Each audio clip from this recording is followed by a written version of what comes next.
Now it is my distinct pleasure to just really thank all of our sponsors who made this possible. You do see that they're on the table groups, but I would like to mention them all where we can just recognize them at the end. But we have our legacy sponsor, Alamitos Eye Care. We have Clean Wave Express Car Wash, RS Crum Incorporated, Epson, which just moved into our community. We're happy to be able to have them.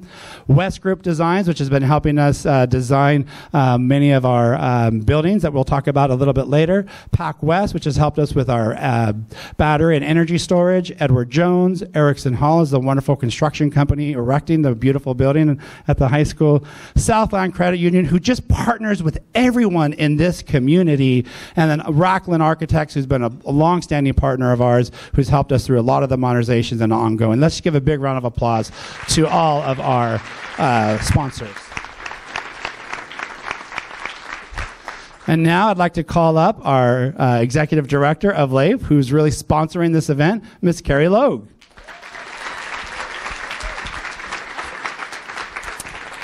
Thank you so much, Dr. Pulver. It is our honor to help coordinate and put on this event. And I just wanted to say a few words about LAIF and what we do in our community. So we are the nonprofit 501c3 partner of Los Alamitos Unified School District, and our goal is to enhance educational excellence and prepare every child in our district for college and beyond. And we couldn't do that without the tremendous support of our community.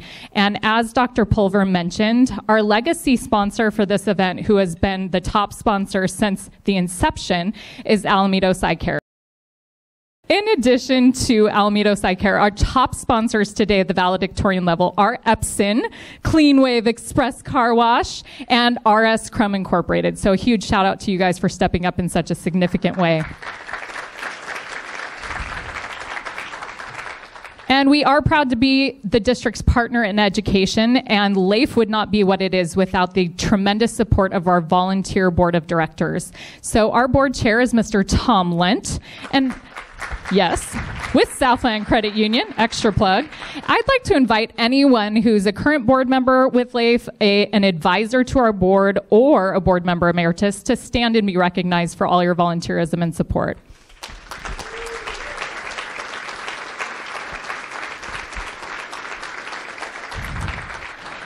So LAIF is known for our after-school and summer enrichment programs, which are a pleasure to provide to our community, but we also give back in several significant ways. And our STEAM initiative has been around for quite a long time, and we've been able to directly donate to our district to the tune of $325,000 since 2015. And even this past year through the pandemic, we were able to give $5,000 to each school to support STEAM education. And on top of that, mental health, as already mentioned by Mrs. Davidson, has been a focus for LAIF since 2017, and we've been able to donate $135,000, including $60,000 for the construction of the middle school well spaces, which we were so happy to officially cut the ribbon on, like last month, even though they've been functioning now for a year or so. And the only reason why we can do that is because of support from our community. Donations make these things happen. And so we have an incredibly important group called the LoSal Leadership Circle, and they're our major donor group. And so many of the members are here today. So if you're a Leadership Circle member, raise your hand because you can say, yeah, I did this. I did all that STEAM, all that mental health, because our donors make it happen. And we're always looking for new members, by the way. So talk to me or any LAIF staff member if you want more information on joining that amazing group and making these things happen. So we do a big fundraising campaign every year. Last year it looked a little different. It became Fundraising February because we couldn't hold a gala for obvious reasons. But through that campaign, we still wanted to honor a royal.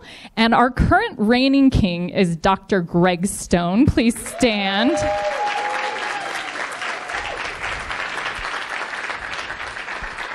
And I hope most of you know that he stepped in to take over the leadership of the high school and did a fabulous job in an incredibly difficult year. And he sent a weekly email that always ended with, be well, and stay positive. And everybody kept saying, these are amazing. You have to publish a book. You have to put these together. And he did. And it's available on Amazon. And the stories are just wise and heartfelt and moving, and I cannot recommend it highly enough. And he has generously donated all net proceeds from the book will be going to LAIF, and they will be used as a scholarship for a senior who has shown tremendous positivity or overcome obstacles. So thank you, Dr. Stone.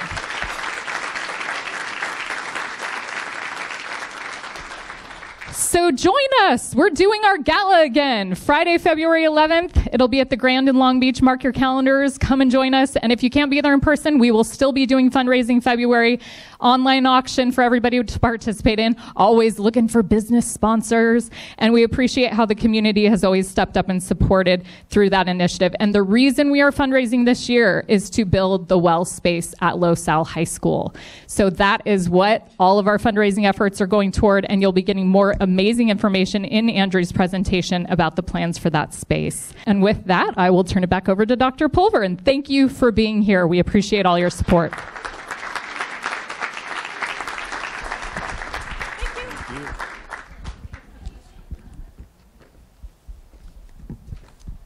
So thank you, Carrie. It is just our privilege to be able to partner with LAIF. And what the beautiful thing about LAIF is how they can really support all students, all of our schools in a variety of ways. So we're just proud to do that. I do want to share don't be shy with eating. The clinging and the clanging will not bother me. I have a loud voice. I'm from a huge family. I'm one of 15, so the only way we were recognized was to be loud. So I might not even need this mic, but I'm going to use it to make sure everyone in the back can also hear. So just as we begin our program, it's always nice to kind of think back about how we started as a unified school district. This community really had a dream. We were made up of a collection of different school districts, and they really wanted to be able to create a unified focus where our students can really start from preschool, TK, all the way through 12th grade. And so we unified in 1980. We currently have 9,140 students, over 1,000 employees, 9 schools, 3 beautiful communities with one mission: to create the very best educational opportunities for our students. It is really just a privilege to be able to be part of that. To just be part of such a community who, like as I shared earlier, who really rallies behind our kids. I was at Rotary earlier this week, and Tom Stretz was just saying, I've never seen a community who really rallies behind students and our schools and the youth in this community. So I want to just thank all of you for being a part of that. A little bit more about some of our statistics. Technically 9,134 students, close to 9,140. We serve about almost 11% of our students are in special receive special education services. About a little over 16% who are socioeconomically disadvantaged. Just shy of just a little over 2% English learners. But again, you can see a little bit of the demographics that we have. And it's interesting, you know, I was at a board meeting and there was some public comment and people were sharing, you know, we are not the district that we were 10 years ago. You're right. We're not.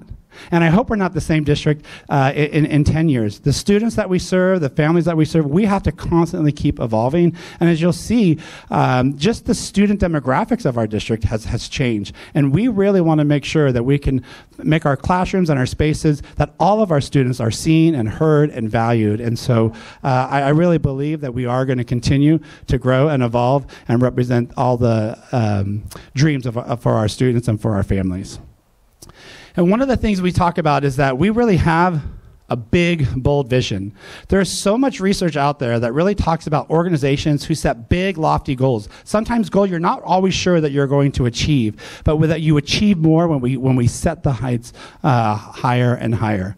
And what that big, bold vision really is, it's about igniting unlimited possibilities. That is our job. That is the reason we wake up, the mission that we have each and every single day. And it's really what our parents want for their kids too. So when we talk about a big, bold vision, we want kids to be seen, to be having a culture of feeling cared about, seen, and valued.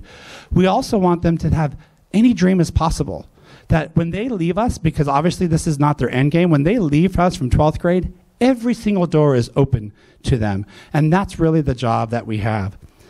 And this community also had, one of the things we constantly talk about, and I can remember hearing one of our show choir teachers who was, when someone came and they were visiting our campus and were national champions 6-7 times or more, and they look at some of the buildings that we have, and they're like, wow. Because our buildings have been aging, but what we always say is, you know what, we're not about the buildings, we're about people. And I think we definitely are in a people business. But this community has rallied behind over two different times, really three when we talk about the Mellorews as well, to tax themselves to help improve our facilities, to make our better facilities and operations for our talented students. And so I wanted to share a little bit with all of you about some of those projects just real quickly. We were fortunate with Measure K and Measure G to be able to open up our pool, our new aquatic center last year in October of 2020. Prior to that, all of our students had to play games away, and this is just a state-of-the-art aquatic center, and I cannot thank the community enough for that. We're looking forward, I know some of you, for our multi-story STEM building. It will be open this coming up school year. So in August, we will be in this STEM building.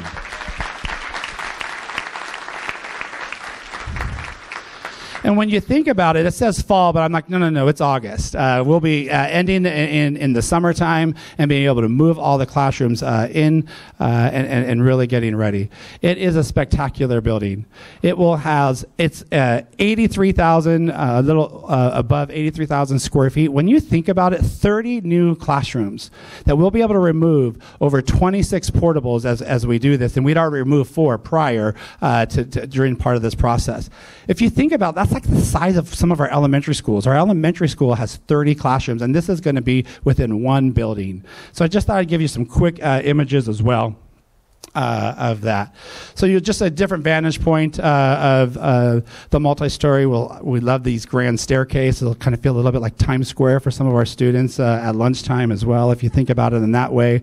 We have a CTE classroom for robotics and engineering right outside. It's going to have big roll-up doors as well as possible. We said it was 15 math and 15 science classrooms, so to give you just a quick glimpse of what a chemistry classroom may look like, and even just the corridor inside. These are artist renderings, so that the furniture might not be all the same.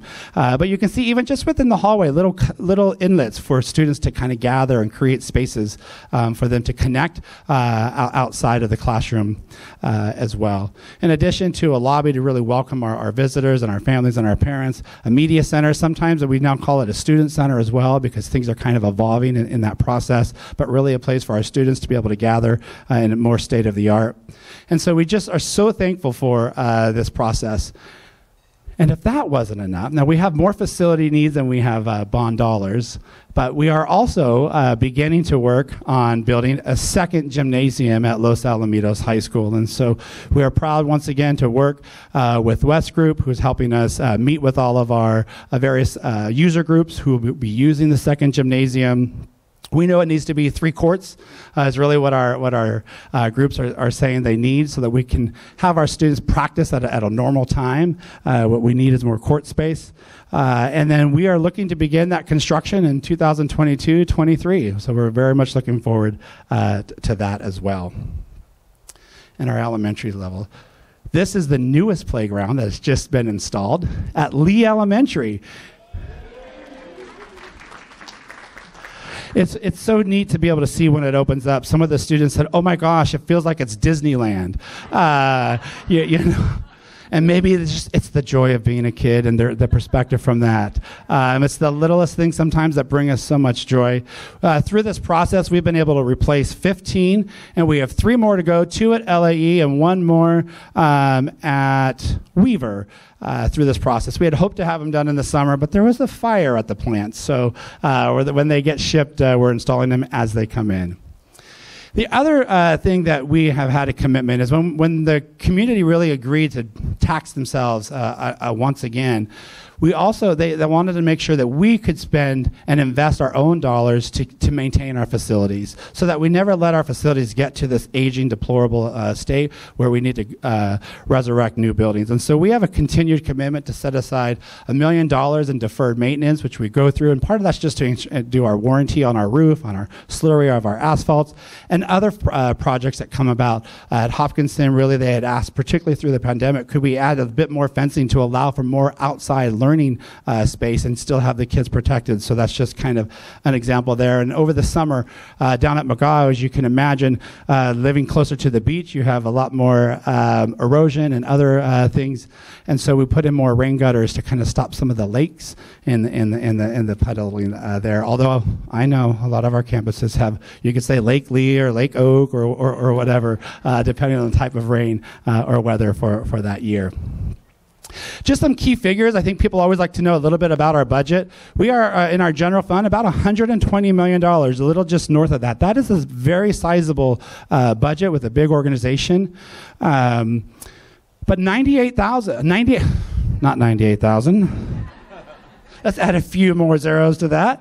98 million is spent on people. And that makes sense because we really are a people business. People are critical in our business, and 82% of our budget, if you think about that, is really just spent on employees to serve and support all of our students. And one of the things that I always say, and I truly believe this, and even I hope you can kind of see that fabric as we were even started off this morning, is that the hallmark of this district really are the people. We would be nothing without all of you. We are so fortunate to have the most amazing students that we get to wake up every single day, and it is our pleasure to be able to serve them. They are so, this community raises such kind, compassionate, and gracious young men and women. And we're so thankful for that. And our staff.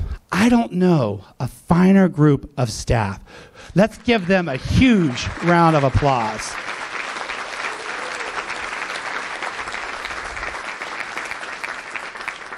Their dedication, their professionalism, their ability to go above and beyond, to constantly really go out of their way to support kids, to affirm them, to lift them up, to find ways to connect with them. We had staff members when we were closed in March of 2020 who were driving to students' homes, dropping things off on their porch.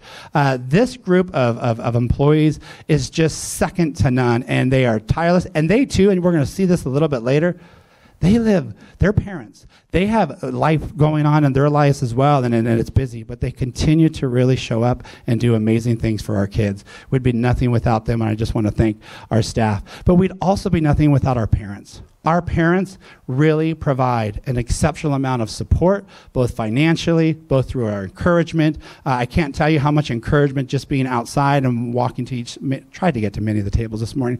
The amount of love and encouragement, it really does uplift, and it makes a difference. And then this community, as you were saying, Dr. Patel, it's just this community, our business community, who really rallies behind our youth and makes this partnership amazing. So when we talk about the hallmark of the district, it really is all of you. So thank you. Los Al is a great place to live, learn, and thrive. So when I was talking about our staff, I did want to recognize, I wanted to recognize two of our teachers of the year who we're blessed to be in their presence today, if you think about it in that sense. We had our Janelle Fox, math teacher at Los Alamitos High School. Please stand, Janelle.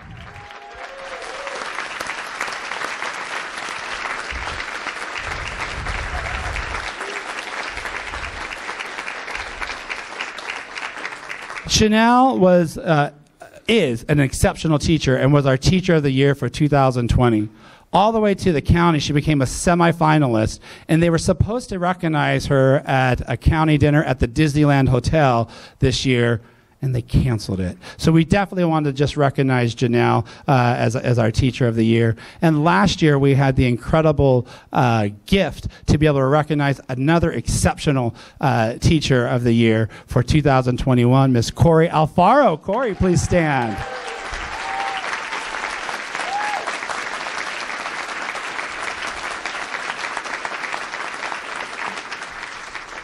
Corey is a teacher at Oak Middle School. She teaches Spanish. She teaches core. She's worked with our EL students. Just really exceptional and dedicated. And so I just want to thank all of our exceptional teachers, which we're going to talk a bit more about them later. Additionally, we were so blessed to have so many support staff. Our classified employees are really the employees who aren't in the classroom necessarily teaching, or they don't have a credential like a speech therapist or a counselor or an administrator.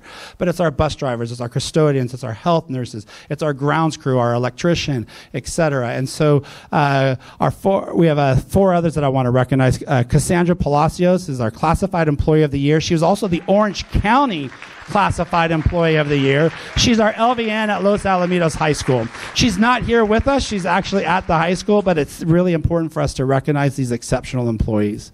Additionally, we have Russell Mims, who was just a beloved custodian at McAuliffe Middle School. I had the great fortune. I had worked at McAuliffe for 7 years, and Russell is just one of the most gracious, humble, and talk about, leadership can come in all forms, and he's definitely a servant leader.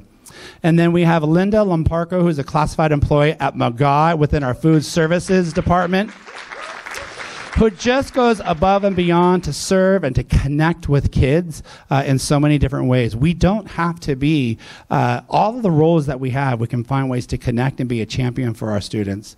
And then so proud, and she is here today, to recognize our extraordinary administrator of the year, Miss Evelyn Garcia at Hopkinson.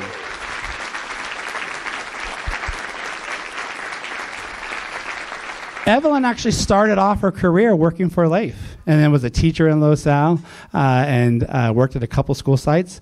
Some of our younger teachers end up doing, and then is just an extraordinary administrator. So I want to congratulate and thank all of them. But really, through this, we're all just one team. We're one team with one big dream and one vision. And that vision is really to serve and support the dreams that our families, that our parents have for their children. And I love this slide because it really shows what we talk about sometimes about the 4 A's, the academics, athletics, activities, and the arts. And that's really what we're about. Our job as a team is really to serve the dreams that all of you have for your kids here in this community. Every year, our board takes a look, usually in the summer, where we come and we reflect. We spend a whole day workshop with a facilitator to really take a look and assess what should be the priority focus. What are our goals? Because there are a lot of things to be working on. And what I love is that our board continues to try to refine these year after year. And if you'll see, the board priority goals are on the back of your agenda as well. If you wanted to take a little bit more in depth, you don't have to. I'm just letting you know they're there. And we really made some changes this year. But one of the things that we always say is our first goal is to passionately pursue academic excellence from all students. And that's when we talk about equity, it really is about trying to provide that for all students. And additionally, to provide unparalleled preparation for college and career success. That's what we're about. We know that we are not their end game. We're preparing them for life beyond 12th grade. And we also recognize it's extremely important to just create a thriving culture that ensures caring, inclusiveness, equitable, safe, and student-centered environments. That's why we exist. And so sometimes as we take a look at things that come across throughout the year, we have to ground ourselves back and what are we saying are our priorities, and that we really stick to them. Do we really believe in an inclusive culture? Do we really believe in a thriving culture that is here to support all students? We do. And then to really foster, this is part of the event that we're here today, is that we foster collaborative relationships and partnerships with our students, with our families, with our staff, and with the community. And then lastly, we have 5 goals. To provide high quality facilities, which you already got a glimpse of in some areas, to meet the educational and instructional needs of our students and staff. That's why we have buildings. The buildings is to meet the needs, the instructional needs and the activities and the social supports of our students and our staff. And then lastly, with that $120 million budget, we have to ensure that, and with the 82% of it that it's going towards staff, we have to ensure that we can manage and allocate financial resources to maximize students' educational opportunities. And that's what we're trying to do here. And so I want to just give a quick, some celebrations about our national caliber results. As a school district, this is and some of these accomplishments, I'd question you to find a district that has that. Because one of the things we say is it's important. Some districts will be really high in one of the 4 A's, and we really are champions in all 4 of the A's. But all of our schools are California Distinguished and Gold Ribbon School Districts. Schools, rather. We have so many of our schools who have been honored with the Blue Ribbon National Award. In fact, we just came back from D.C., where Lee Elementary and Los Alamitos Elementary were awarded the highest award from the nation, a Blue Ribbon School. Let's give it up for Lee and LAE.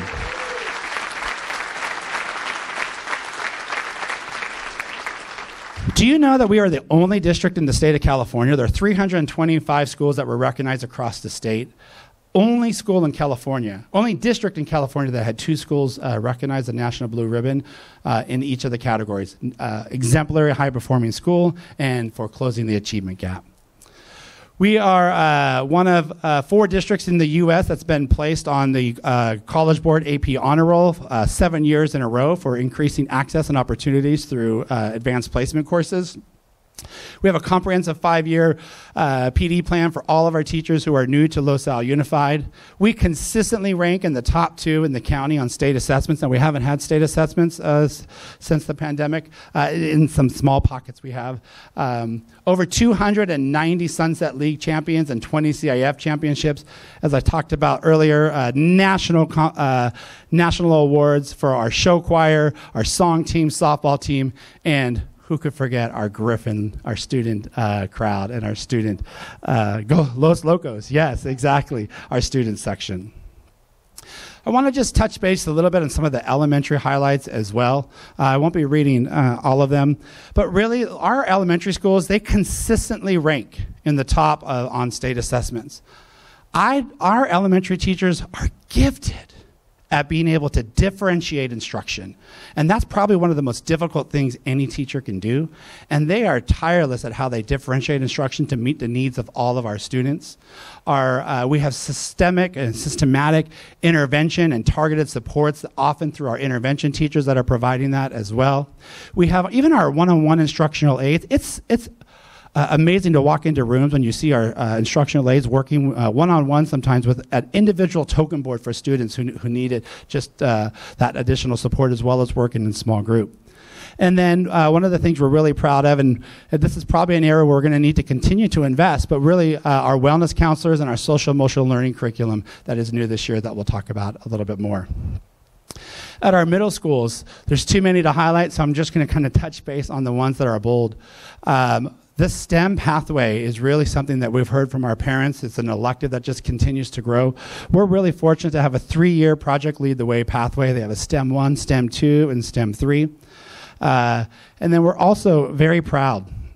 Something we're embarking upon new this year is a partnership with Stanford University called Challenge Success. We're doing this at our high school as well. And some people, well, what is that? Well, Stanford was really starting to look at, it's one of the elite schools, and students who are coming in probably the highest of their classes, and they weren't happy. They were stressed. They were depressed. And Stanford said, you know what, we got to look at this. And so they're now partnering with numerous school districts across. We actually had to apply to be a part of it. Irvine and Lagoon and some of our other counterparts in Orange County partnered with them.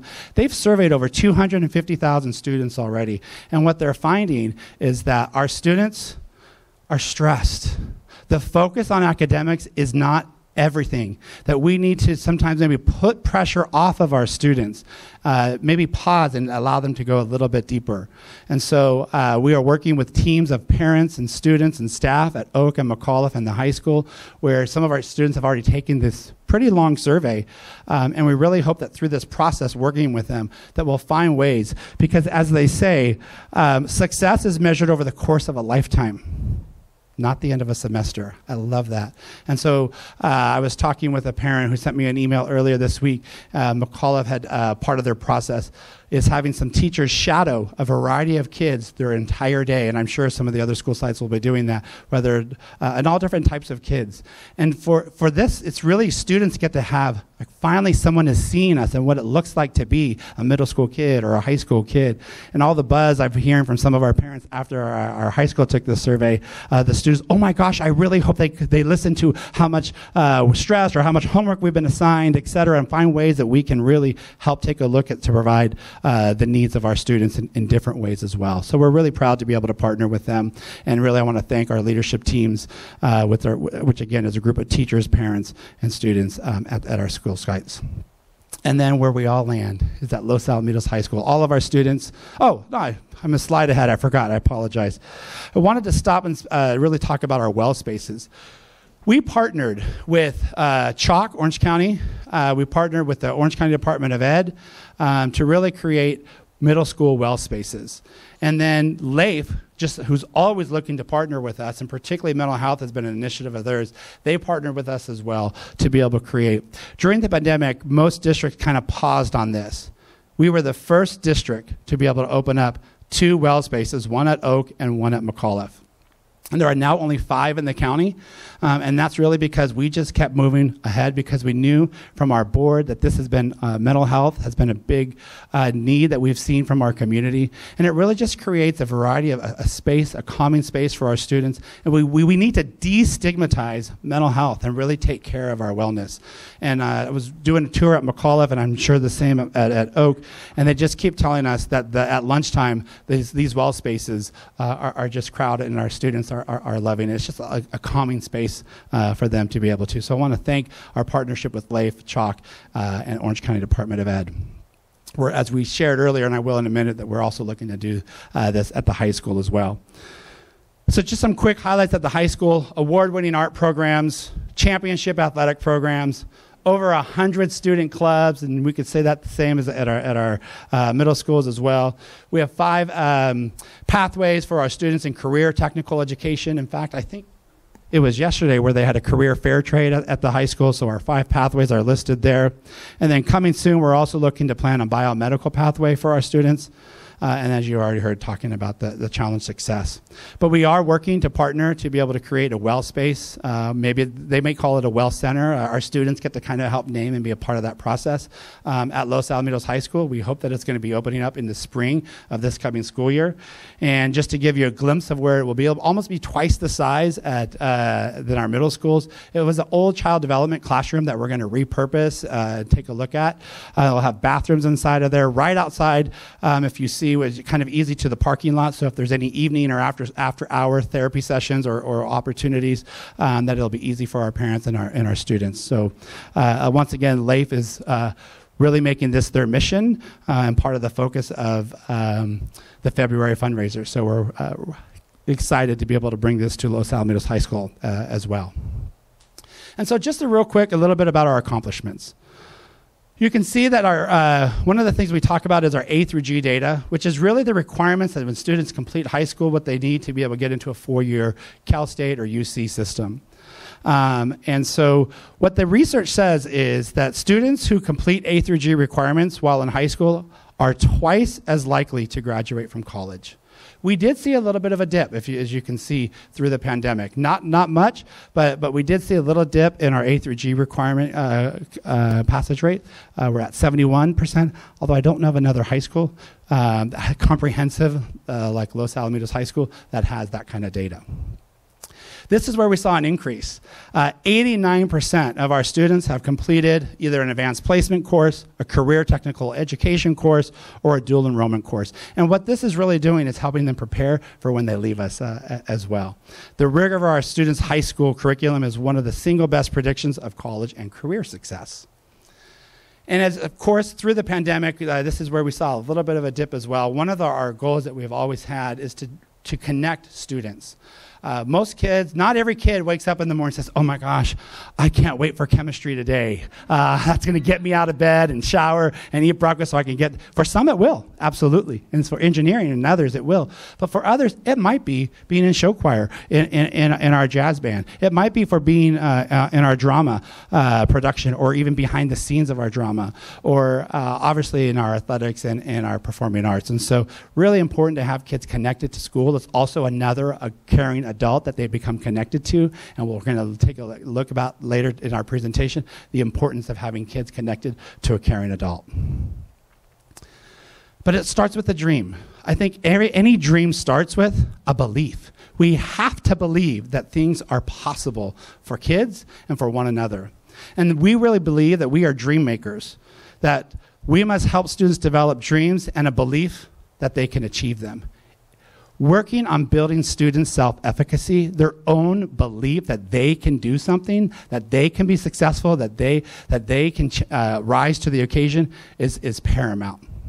And sometimes what we're really focused on is believing in all kids. 100% has to be the goal. What we would want for your kid, for our kids, is what we should want for your kid. Every kid should be able to have access and opportunities, and then let them choose. And sometimes I think it's really important. One of the things we say is believe in kids even if they don't believe in themselves. Because guess what? It might be contagious. They might actually come to that. And so I want to share a little bit of a story about that today. I want to give you an opportunity we're going to spend to meet Jeremy Anderson. This is a wonderful story where really talking about the power of the impact that an adult or a group of adults, teachers, etc., can have on a student when they believe in them. When they knock down walls, and he's going to talk about how do you knock down walls that we naturally build up? With love. How do you knock down walls? With perseverance. How do you knock down walls?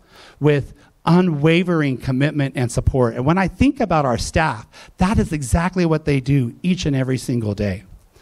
So it's a very long clip that we've tried to condense, so I want to give you a little bit of a background about Jeremy's story. Jeremy, he's now a motivational speaker, but he talks about really growing up in a dark time. He is I think his mother had him when she was 16 years old. He'd never met his biological father.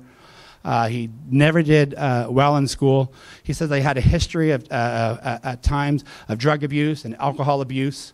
He repeated the 7th grade. In 8th grade, I'm going to get emotional. He's at a parent conference, and he overhears a teacher telling his mother, I don't think he's high school material. And he said, I just can't believe that. I've heard some people say, you're not college material, that everyone has different paths. But to tell a kid that you're not high school material is just defeating. And, it's interesting. We were reading an article yesterday with a group of our administrators, and there was a quote that really resonated with me. And it says, if we treat people like they are broken, they're going to respond that way. If we treat people like they are failures, like it's not possible, they might just respond that way. But the story ends better because he did have a turning point. And the video is going to cue up. He is in the 8th grade year. I think it's the end of his 8th grade year, and he has all F's and 1 C. And he just can't fathom to bring this down report card back home to his mother. So he got creative. He went to one of the media centers, changed the F's and the C's, got really with a ruler and with dots, and magically he has 4 A's and I think 2 B's.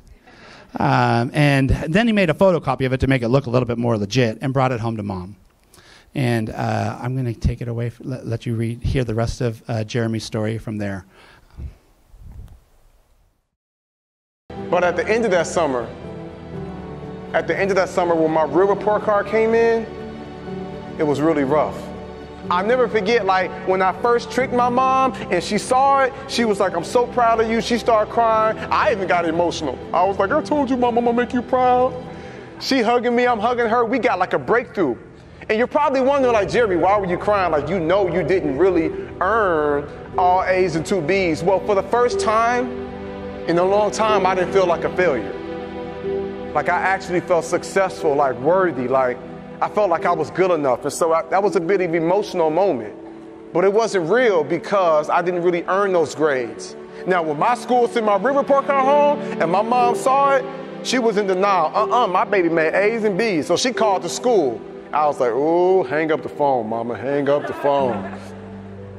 And again, she's in tears. But now what was once tears of joy, now it's tears of sorrow, tears of pain, tears of frustration. And she's trying to figure out, like, I wish my baby would just get it together. And I was so hurt, but I felt stuck. I was depressed.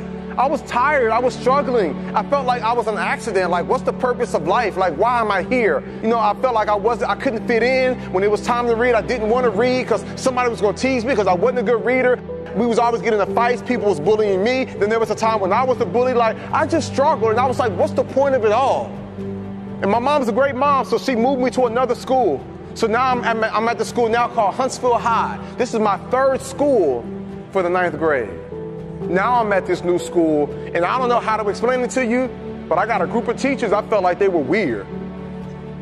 They were saying stuff like, Jeremy, we believe in you. I'm like, me? One teacher was like, oh yeah, Jeremy Anderson, up top my man, this is gonna be the best year ever. I'm like, okay. One teacher, I had to ask him, I was like, wait a second, y'all are way too enthusiastic. Did y'all get my transcripts? Like, y'all got the right Jeremy? They was like, yep, we got the right Jeremy, but you're in a new season now. So you don't have to worry about the past. I was like, yeah, but you do know about last year. Yep. I said, you know, this is my third school. They was like, we're not worried about that again, Jeremy. You're in a new season now. So let's not bring old things into a new season. And they began to speak life to me. They began to encourage me. They began to affirm me. And because I was young and I was immature, I kind of felt like, well, you don't really understand my story. You don't come from where I come from. And I'll try to build a wall up. But you know what knocked that wall down? It's love. You know what knocked that wall down? It was perseverance. You know what knocked that wall down? It was like unwavering commitment and support. And I realized you can be black, white, purple, blue, green. We need each other. And if you're showing up because you believe in me and you see great things inside me, like maybe, just maybe I can do great things. Your mindset, your belief system is everything. And it is so powerful. And so I came all the way from Atlanta, Georgia to tell you, you were not a mistake. You were not an accident. You were here for a reason. I know you're going through some hard times. I know life at times might feel rough, or you might feel weird, or things might be frustrating, but it's not going to always be like this. Your condition is not your conclusion. There is so much more that's going to take place. There is so much more power that's inside you. If you make up in your mind, I choose to believe that I can do great things. And I promise you, my young friends, I got to a point in life when I was like, man, I got these teachers. They must really care. Like when you start having teachers that get diagnosed with cancer, but they still show up to school. One of my teachers had arthritis so bad, she couldn't even write on the chalkboard. Other teacher was going through a divorce. Another one that just buried her child. I'm looking at all these teachers that's going through life just like you, just like me, but they kept showing up. So something inside my brain said, maybe I am worth it. Something inside me said, maybe I can do great things. For them to jump through all these hoops and go out of their way to kind of connect with me, for them to make these sacrifices, maybe it is possible for me. It's the same way with you. We're going to figure this thing out together. There's something beautiful about us having that mindset of us being together. You know what I'm saying? Not black, white, Asian, Hispanic, not Republican, Democrat, independent, not gay or straight, not like male or female, like us coming together saying, man, we are human. We are here. And I believe that there is more that makes us together. There is more than we have in common than we have that's not in common. And I believe that our differences is what makes us so doggone amazing. Our differences.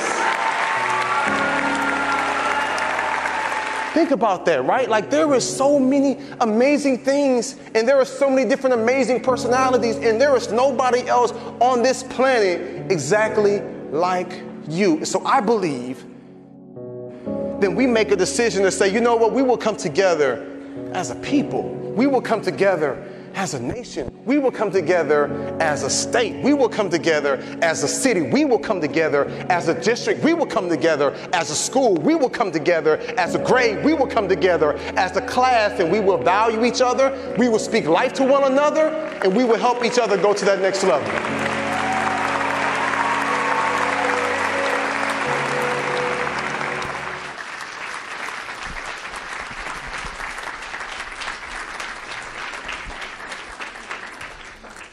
It's hard not to be inspired and to be moved by that. And I think there are so many things that we could unpack, and we would be here for much longer.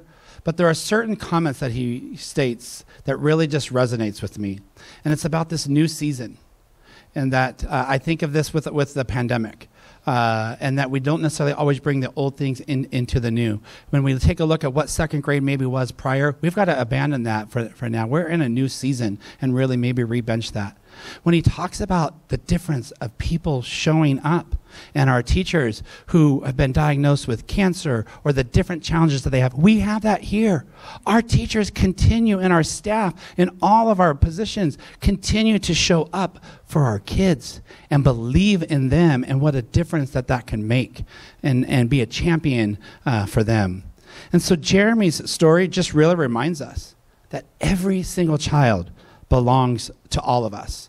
And what we hear, probably even more this year than any, from our teachers, from our counselors, from our parents, is that believing in students is even more paramount. That it is our kids, they only get one shot at second grade. They get one chance at 8th grade. And so we have to do everything we can to support them. We must speak life to them, encourage them, and lift them up, affirm them. And I love this quote right here, that for us to be able to really touch the minds of students, we have to pass through the heart first. And that is so true.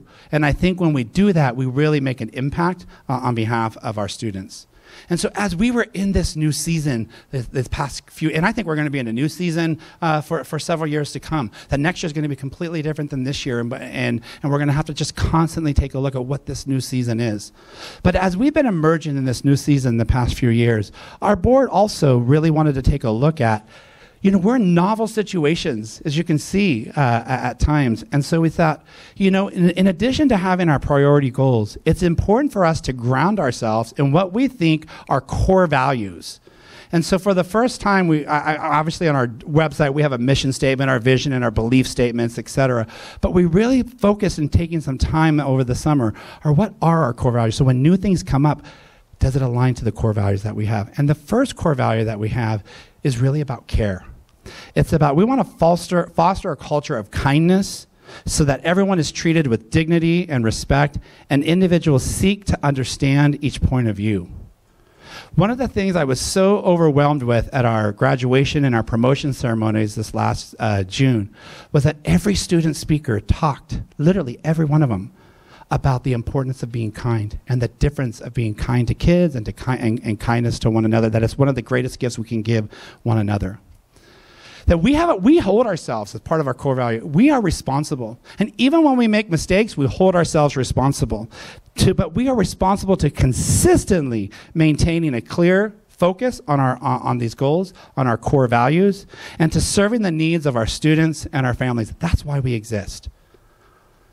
And equity. You're right, maybe we're not the same district that we were 10 years ago. This is a focus and a core value of ours. The board did not waver when in challenging times, and the Human Relations Committee that we've had has really become part of our fabric now in who we are. Listening to our students' voices for over a year and a half, who say that they want to see themselves more and more within their classroom, within their curriculum. They asked, could you create an elective ethnic studies class? And we did. And for those students who are enrolled in that class, many of them say it's their most favorite class. For them, it's as favorite for them as for the show choir student whose their favorite class is show choir. And so we continue as things pop up, we want to ground ourselves back in this. And equity is also really about wanting access and opportunities for all students. And so we meet the needs, we strive to meet the needs of all students through systems, structures, and opportunities that promote access, and we value the similarities and the differences in all individuals.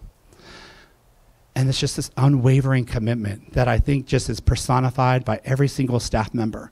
It's just this unwavering commitment that we're committed to student success and to partnering with our families. I can read it better up here. Through collaboration, reflection, and a focus on continuous improvement. I know we're going to be better tomorrow than we are today, and that's really kind of the ongoing focus that we have. And so I love this concept of a new season. And so as our schools closed in March, and then we got to reimagine, we were a little bit limited in how we could reimagine by some of the conditions that were going on and the limitations established by the state. But last school year, I don't know of another public school that opened up first. We were the first school district to open up, and it wasn't a race to be first. It was really trying to be responsive to the needs that we heard from our families. And we could not have done that without partnering with our staff. Our teachers, the only time you could have applied for a waiver was at elementary. We met with our elementary teachers. They wanted to be in person as well. They supported this. We partnered with them, and it just continues to show this unwavering commitment to our students. We actually pulled our calendar back 3 weeks, and I think that early foresight really allowed us to maximize in-person opportunities for our students. I can remember talking to a parent who said, Dr. Pulver, my child, when we were closed from March all the way until the start of the school year, he developed a tic. He had never had this tic before. And within 2 days of starting school, she said the tic was gone. We have no idea how the impact that this has had on some of our students. But I'm also really proud that that wasn't the only option we provided our families. We had families who were very concerned about coming to school in person for a variety of reasons. And so I don't know of another district who really created a separate program, what we called LoSal at Home. And that was a master schedule nightmare, but our staff really made that happen. We also afforded our community and our parents the opportunity to make a change at the second semester as well. And I think by the second semester, we were able to accomplish all of that. But when I talk about our teachers showing up and the magic that they continue to do, I wish you could have been in their rooms last year. This unwavering focus, but also still trying to make learning fun. Walking into, not only were some of our teachers teaching in person, they had a video camera in their room to be able to teach to the students who were quarantining. They had a headphone set on so that the students who were at home when quarantined, or perhaps some who were doing the online, could listen to be engaged in the class. It's like a symphony orchestra. I remember going into our French class, and not only did she have that, she had speakers set up, and when the students from home were participating, the whole class could hear the students participating. It was as if they were right in that room with them. That is how our staff continues to show up and be connected for our students. We were the first district in Orange County to open up athletics because, again, it's not about being first. What we heard from parents is that our students needed life. They needed to be able to have connections outside of this, and it was the one thing that they felt really connected to. We continue to offer exemplary art programs. Our art teachers, our performing arts teachers were amazing. They thought out of the box. They created virtual performances. Our students were performing from their homes, from their backyard, from their classroom, and then trying to put that all together in a video and a production. Our kids really were able to take a look and see at that. We reimagined student opportunities to continue to focus on school connections. Our principals baked and cooked at home with teachers. We provided virtual clubs. We provided virtual performances. We partnered with RHA, so dance and show choir, I believe, and they did a drive-in performance at the shops at Rossmore. We just had to keep reimagining how we can show up and connect for our kids. There's a plethora of others, but I know we're running out of time. Our preschool and our child care remained open. Imagine, some people didn't think it was possible. We actually had a virtual preschool classroom as well, where our preschool kids were if they didn't feel confident and comfortable to come into school, that they had a virtual program. Our daycare centers never closed.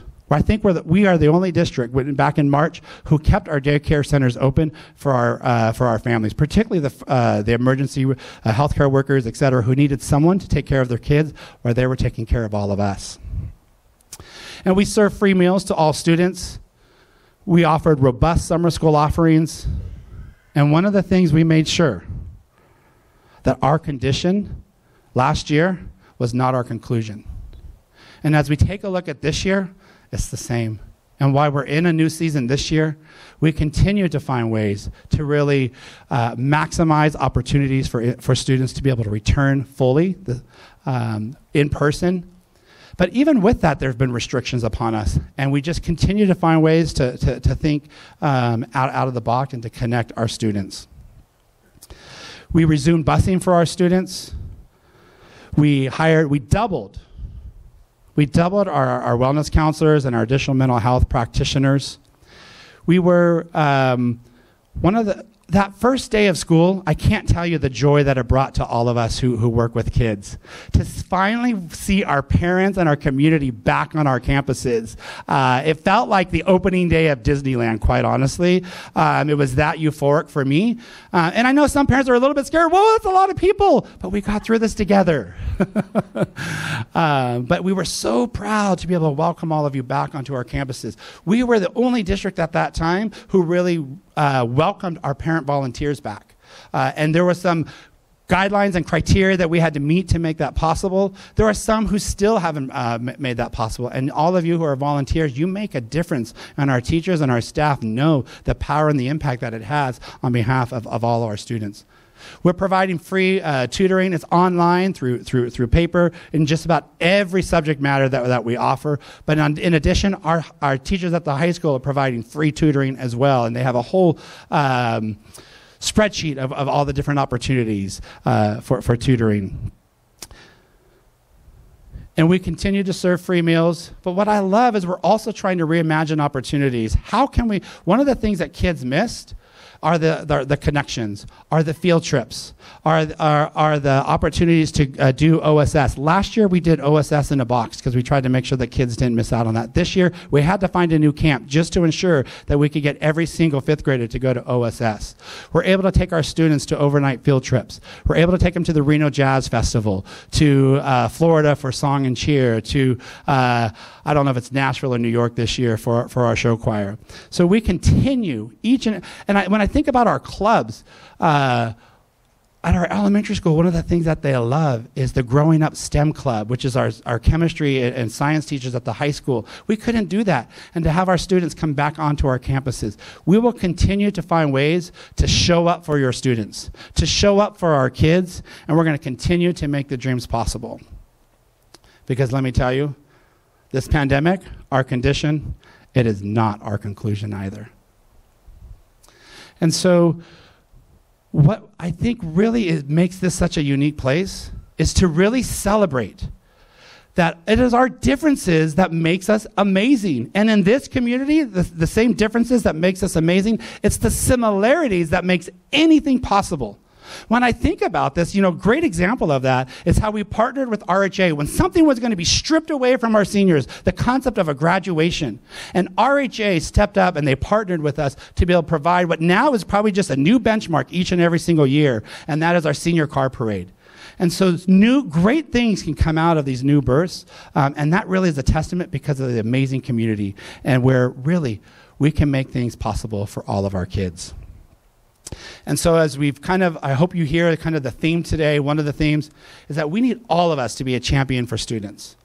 Dreaming and believing is essential in our kids, but it's not enough.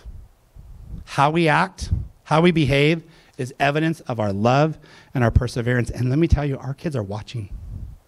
They are watching how we act. I really believe that people and adults, they model our affect. And if you think about it, I think, Andre was reminding me of the song from Hamilton, history has its eyes on us. And I think that's so true right now. History has its eyes on us and how and through our actions, how we are treating one another and how we treat kids, they're watching us. And that's our job to knock down those walls. We knock down walls with love. We knock down walls with just unrelenting perseverance.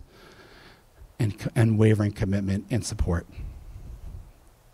And so one of the things we say as part of the LOSAL way is that we focus on every student every single day. And you've probably heard me, if you've been to one of these before, say that we really need to run towards the students that need us most. Annie Allen, principal, who used to be retired now, principal at McAuliffe, that was really a saying that she said that just became, for me, infused in the fabric of what we are. And I can remember talking about it before the pandemic, is that our teachers and our staff and all of us who work on behalf of your students and your kids, that we are like the first responders for them.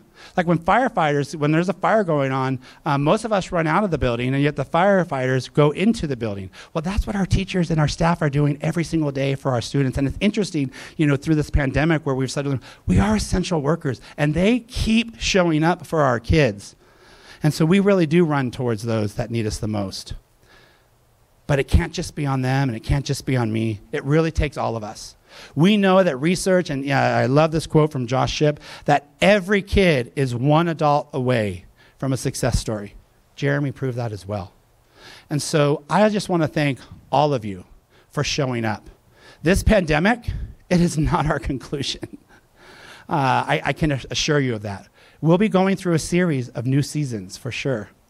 But just the sheer fact that you have shown up today, that you continue to show up for our kids, and that you believe in our kids, that you help us affirm them, is really going to make all of the difference. Because together, we can do amazing work on behalf of our students.